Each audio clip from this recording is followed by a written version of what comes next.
Shalom, bien-aimés dans le Seigneur, c'est bel et bien votre serviteur, le pasteur Serge Bia de l'église La Compassion Divine SCD de Montréal.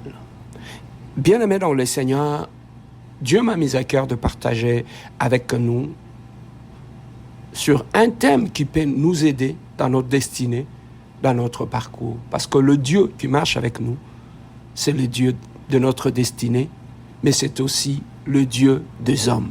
Le thème de notre partage d'aujourd'hui, je l'ai intitulé « Les dieux des hommes ». Bien-aimés dans le Seigneur, le Dieu des hommes, c'est aussi le Dieu avec qui nous marchons, c'est aussi le Dieu de notre destinée. Lorsque nous allons dans la Bible, bien-aimés dans le Seigneur, dans le livre de Genèse, chapitre 1, nous allons constater un élément très important. Avant de tout donner à Adam, la première des choses que Dieu avait donné à Adam, c'était sa présence. Adam était dans la présence de Dieu. Adam parlait avec Dieu. Adam passait du temps avec Dieu, le Dieu qu'il avait créé à son image et à sa ressemblance.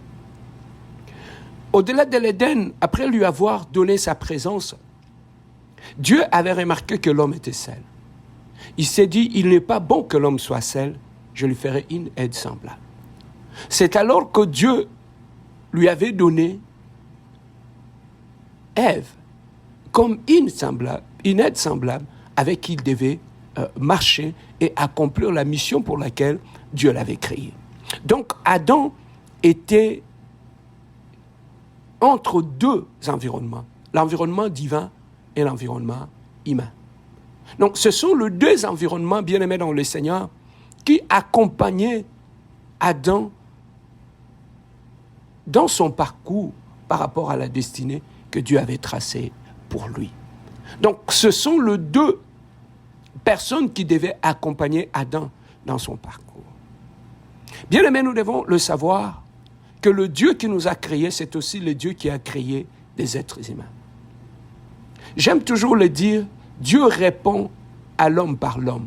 Dieu bénit l'homme par l'homme. Lorsque nous allons dans les Écritures, nous remarquons que Dieu, lorsqu'il était descendu pour délivrer Israël de la main de Pharaon, Dieu a dit exactement ceci à Moïse. « J'ai entendu les cris de mon peuple, je suis descendu pour délivrer mon peuple. » Bien-aimé, pour délivrer le peuple d'Israël de la main de Pharaon, Israël n'avait pas vu Dieu. Israël n'avait pas vu Dieu, mais Israël avait vu un être humain, insemblable à eux. Il avait vu un homme.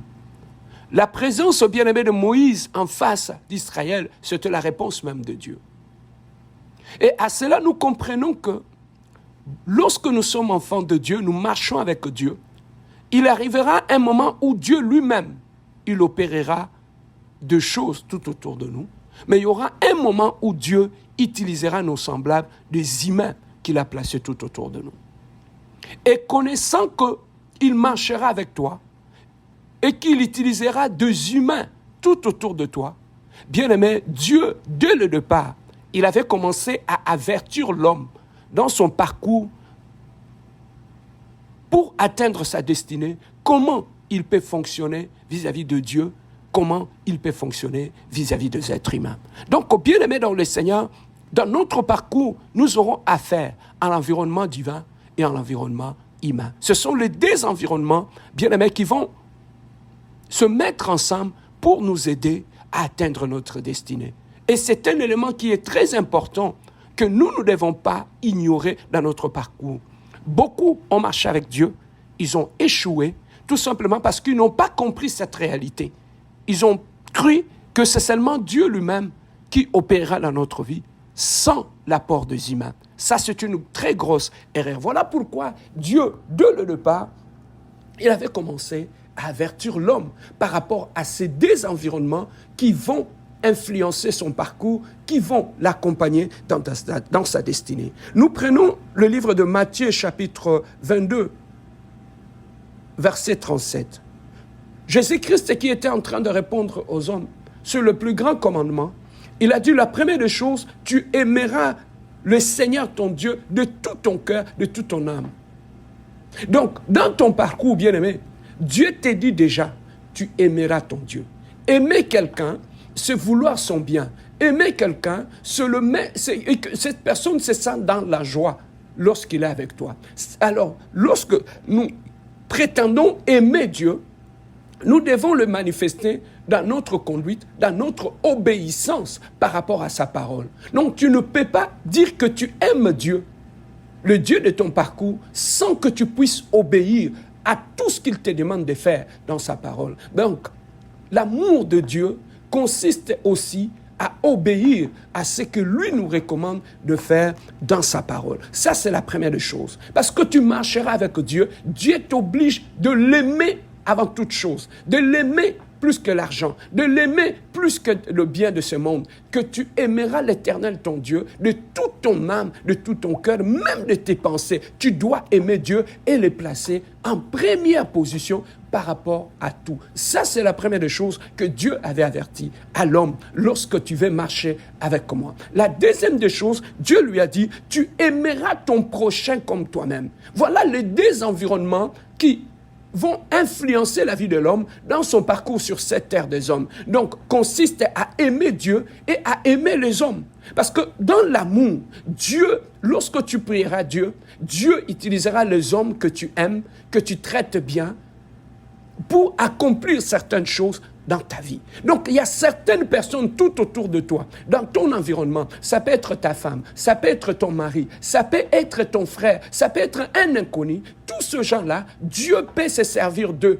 Un, pour t'avertir, pour te donner des conseils, pour t'orienter lorsque tu es perdu, pour t'aider dans ton parcours. Voilà pourquoi Dieu demande à l'homme d'abord d'aimer cette personne que lui va utiliser pour venir t'aider dans ton parcours et, par rapport à ça. Mais Dieu, connaissant que les gens que lui va utiliser autour de toi ne sont pas parfaits.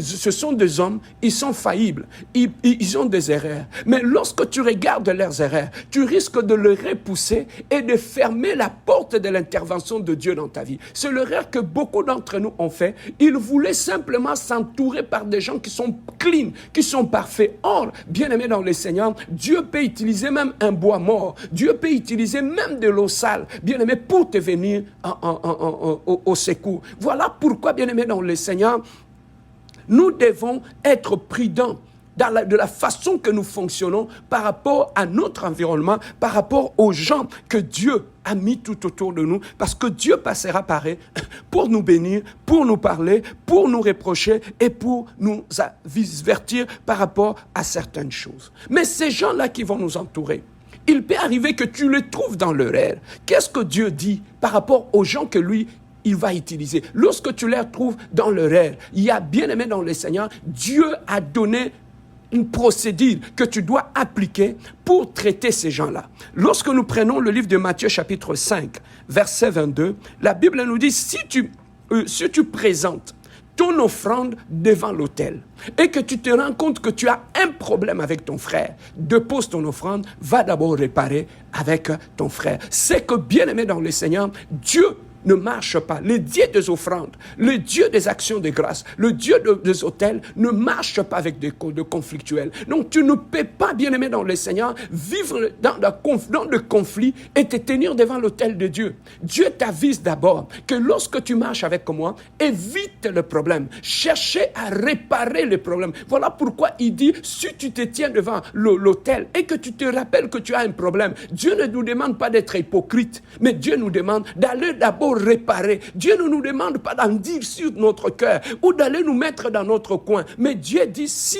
tu te rappelles que tu as un problème avec ton frère, Dieu ne te demande pas de te mettre dans ton coin. Dieu ne te demande pas de couper les ponts. Dieu te demande d'abord d'aller réparer. Et ici, Dieu ne veut rien savoir, que tu es fautif, que tu aies raison ou pas. Mais Dieu te demande, va d'abord régler ce problème-là. Parce que moi, je suis le Dieu qui va te bénir, le Dieu qui marchera avec toi. Je ne veux pas que tu sois problématique dans ton parcours, parce que ça risque de bloquer le plan de Dieu, ça risque, bien-aimé dans le Seigneur, de te bloquer lorsque Dieu veut utiliser une personne tout autour de toi. Donc, bien-aimé, dans notre parcours, sachons que nous marchons avec le Dieu des hommes, et que le Dieu des hommes veut que nous ne marchions pas dans l'hypocrisie, mais que nous fassions la paix, que nous ne couvrons pas nos conflits, que nous cherchons la paix tout autour de nous.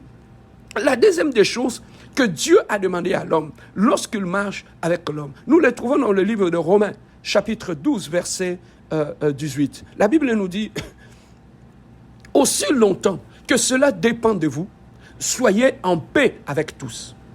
Cherchez la paix avec tous. Donc, bien-aimé, Dieu t'a dit, je marcherai avec toi.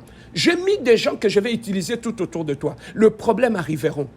Mais lorsque le problème arrivera, ce n'est pas à eux. Mais moi, je te recommande, toi, d'aller faire la paix à ces gens-là, d'aller chercher la paix. Donc, bien aimé, c'est notre recommandation, lorsque nous marchons avec Dieu, de chercher la paix dans nos familles, dans nos belles familles, dans nos églises, dans nos lieux de travail, dans nos mariages. Donc, c'est à nous que Dieu demande d'aller chercher la paix. Dieu ne nous demande pas de croiser nos bras, de rester dans notre orgueil, de rester, bien aimé dans le Seigneur, crampé dans notre dureté de cœur et dans notre orgueil, et de refuser, bien aimé dans le Seigneur, de chercher la paix. Mais Dieu nous demande, lorsqu'il y a le problème surgira dans notre parcours, pendant que tu es en train de marcher avec Dieu, Dieu te dit, c'est toi d'aller chercher la paix. La troisième des choses que Dieu dit à l'homme, lorsqu'il marchera avec moi, je l'ai trouvé dans le livre de Matthieu, chapitre 18, verset 15. La Bible nous dit, si tu trouves ton frère à pécher, va, reprends-les entre toi